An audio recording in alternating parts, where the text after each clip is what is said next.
कोटि कोटि नमन करते हुए भारत के अंदर नव भारत का निर्माण करने वाले डॉक्टर B.R. अम्बेडकर साहब को नमन करते हुए और दलित समाज में क्रांतिक चेतना फैलाने वाले मान्यवर कांशीराम को नमन करते हुए आज संत गुरु रविदास परिसर में जो गणतंत्र दिवस बड़े ही हर्ष और उल्लास के साथ मनाया जा रहा है, समिति के द्वारा मैं समिति को धन्यवाद देता हूं और यहाँ पर उपस्थित सभी साथियों को अपना सत्ताई। साथियों, आज का दिन हमारे लिए बड़ा ही गर्व का दिन है। हमारे के लिए का मतलब हम जो दलित समाज के, वंचित समाज के लोग हैं, इसलिए गर्व का दिन है कि हमें इस देश के अंदर जीने का अधिकार मिला और उस जीने के अधिकार से जो तात्पर्य है इस संविधान से है, जो संविधान बाबा साहब ने लिख करके इस देश को सौंपा और 26 नवंबर 1949 को बाबा साहब ने देश का संविधान सौंपा था, जो संविधान सभा थी, और संविधान सभा ने उसे लागू करने के लिए 1950 26 जनवरी 1950 को लागू किया। तो जब भारत का संविधान लागू हुआ तो उसके अंदर जो प्रावधान किए गए हैं उस संविधान में मूल अधिकार से लेकर के हमें आरक्षण तक का जो उसके अंदर प्रावधान है, उस पर हमें हर व्यक्ति को इस संविधान की रक्षा का पूरा दायित्व बनता है। और संविधान की रक्षा की बात क्यों की जा रही है बार बार, अन्य संगठनों के द्वारा भी जहां भी कहीं चर्चाएं होती है संविधान रक्षा की बात होती है। देखिए, जो मान्यवर कांशीराम ने कहा था कि जब मजबूत सरकार होगी तो तब तक तुम्हारे अधिकारों का हनन होगा। इस देश के अंदर परंपरा चली है कि मजबूत सरकार दो और ऐसी सरकार दो कि जो संविधान को छेड़छाड़ कर सके। ऐसा एक बार भारत में हो चुका है। जब इंदिरा गांधी की सरकार थी, इंदिरा गांधी की सरकार में जो भारत का प्रीमियम है, जो उसके प्रस्तावना है, उसमें संशोधन हुआ था, क्योंकि वो संशोधन 1976 का संशोधन है, जब देश के अंदर इमरजेंसी लग रही थी। और उस संशोधन से क्या उसमें बात तो ठीक डाली गई, लेकिन सरकार जब बहुमत में होती है वो संविधान में भी संशोधन कर सकती है। तो हमें इस बात का भी ध्यान रखना है।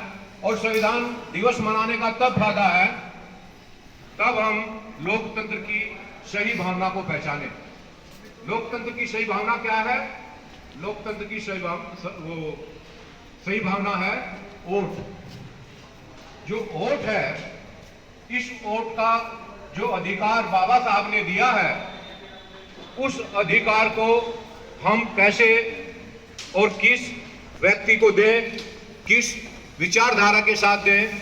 क्योंकि विचारधारा पर बात आई है, हम जो इस भारत के अंदर एक विचारधारा का ही संघर्ष कर रहे हैं और कोई संघर्ष नहीं है।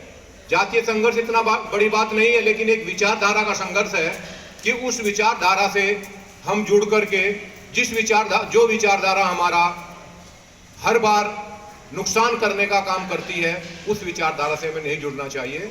और वो विचारधारा क्या है? देखिए, ये बच्चे खड़े हैं यहाँ पर, इनको भी बता देना चाहता हूँ। एक मोमेंट चला हुआ है भारत के अंदर, बच्चे कहते हैं या बड़ों को भी सीखना चाहिए, कहाँ से आज़ादी चाहते हैं, वो कौन सी बातें हैं जिससे हम आज़ादी चाहते हैं। उसमें पहली बात है, जब कहीं भी आंदोलन होता है उसमें कहा जाता है मनुवाद से आजादी। किससे? मनुवाद से आजादी और जातिवाद से आजादी। देखिए, हम सब एक समाज के लोग हैं, रविदास समाज के लोग हैं, चमार समाज के लोग हैं, लेकिन हम पढ़े लिखे होने के बावजूद भी, अच्छी गाड़ियां होने के बावजूद भी, संपन्न होने के बावजूद भी, हमारा जो समाज में जो स्तर है, जो दूसरे लोग हमें हीन भावना से देखते हैं, किस कारण? चमार के कारण। जबकि गुरु रविदास जी ने भी चमार को बड़ा ही सम्मानित शब्द बताया है। और उन्होंने कहा तो सब संसार जो चमार है। अगर गुरुजी की बात करते हैं, इनकी वाणियों की बात करते हैं, तो भारत का संविधान भी इनकी वाणियों से ही लिखा गया है, चाहे मूल अधिकारी क्यों ना हो। और भारत के अंदर जो बहुजन मूवमेंट कहते हैं जिसे हम, वो मूवमेंट अब से नहीं, वो शिव जो एक शंकर हुआ है, हमारी बहुजन सभ्यता का सबसे पहला राजा उपासक कुछ भी कहो शंकर है। और शंकर से लेकर के मान्यवर कांचीराम तक उसके लोग उसी संघर्ष में जुड़ते चले गए। मैं अपनी बात को ज़्यादा ना कहते हुए, क्योंकि लोग बड़े हैं, बातें तो बहुत सारी कह सकता था, लेकिन एक बात जरूर कहूँगा कि जब भी भारत के संविधान को हम 26 जनवरी मनाए, संविधान दिवस होता है, लेकिन संविधान हमारे पास था, उसकी कोई बड़ी हो वो यहाँ जरूर रखनी चाहिए और एक शपथ भी लेनी चाहिए। देखिए, गुरुजी के मंदिर में खड़े हैं, अगर कोई यहाँ झूठ शपथ लेगा, दूर भुगतेंगे, तो शपथ लेनी चाहिए।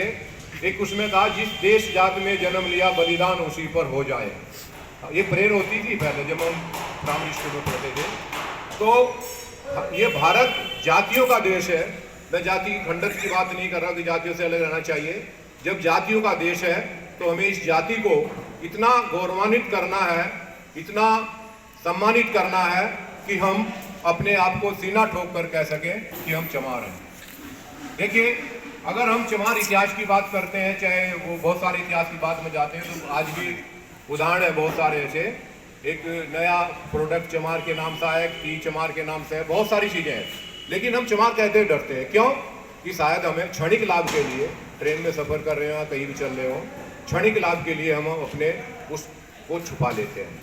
अगर मैंने बढ़िया सोने की चैन पहन रखी है, बढ़िया गाड़ी से जा रहा हूँ और कहीं भी चमार जा रहा है, दूसरे को ये जरूर महसूस होगा भाई ये लोग भी ऐसे रहने लगे हैं। लेकिन जब आप बताओगी नहीं, उसमें बहुत सारी चीज़ें। देखिए, एक और बात कहता हूँ मैं, हम रविदास जी के जो अनुयायी हैं, बहुत सारे लोग खड़े हैं, मैं भी हूँ, लेकिन उसमें कुछ बातें परिवर्तन होना चाहिए। जय रविदास से क्लियर होता है, सत साहिब और दूसरी चीज़ों से क्लियर नहीं होता है। कबीर वाले भी सत साहिब कहते हैं। तो हम ये भी प्रतिज्ञा करें कि हम जय रविदास कहें, जैसे लोग राम राम कहते हैं। दूसरी बात एक और कहता हूँ मंदिर के अंदर ही, कि आपस में आप जय रविदास कह सकते हैं, जय भीम कह सकते हैं, लेकिन मैं किसी को ठोक नहीं रहा हूँ, अपनी बात कह रहा हूँ कि वो जब भी मंदिर में आए या कहीं भी मिले तो आपस में राम राम ना करें। बहुत सारे लोग राम राम करते हैं हमारे समाज में। एक जब हम चर्चा करते हैं बैठ करके, वहाँ राम की बात का खंडन करते हैं, तो दुमुही बातें नहीं होनी चाहिए। मन कर्म वचन में एक ही समानता होनी चाहिए। तो मैं ज़्यादा ना कहते हुए अपनी वाणी को यही विराम दूंगा। मेरा सभी को पुण्य सत्साई।